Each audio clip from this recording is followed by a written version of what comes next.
That framing is actually causing us to get to essentially use it wrong, expect the wrong things and then bail on it before it ever has a chance to actually work for them. So let me set the record straight on what SS-31 actually is and why I think it's one of the most underappreciated compounds in the peptide space. As you age and as you deal with inflammation, poor nutrition, chronic stress, that cardiolipin gets damaged. And when it does, the membrane starts to kind of break down. Electrons start leaking out of the production line, right?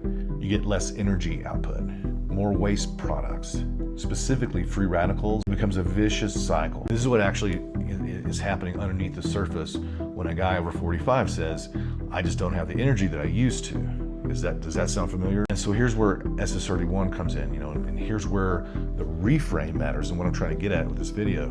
SS-31 goes directly to that inner membrane and binds to the cardiolipin. It's essentially patching the walls of the power plant so that the electrons stop leaking out. It's repairing the infrastructure so that the system can function the way it was designed to. So that's a fundamentally different thing than what most people think when they hear energy peptide. SS-31 is a repair compound that happens to touch energy production, not an energy compound that happens to do some repair.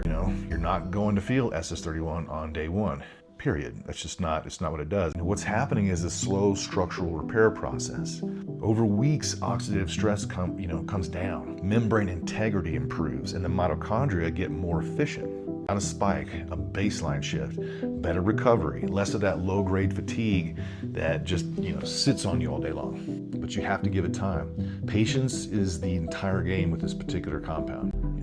Once you've stabilized the mitochondria and reduced that oxidative damage, patched up the holes and stuff like that, anything you layer on top of that to enhance the mitochondria output is landing on a much better environment, right?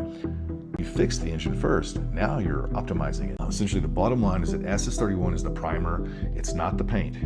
So again, it stops mitochondrial leakage at the source, reduces oxidative damage over time, has no acute effect by design, gives you more timing flexibility than most energy peptides, and sets the stage for everything else to work better. The guys who get the most out of this compound are the ones who really understand what it's actually doing, and they give it the time and the runway it needs to do what it does.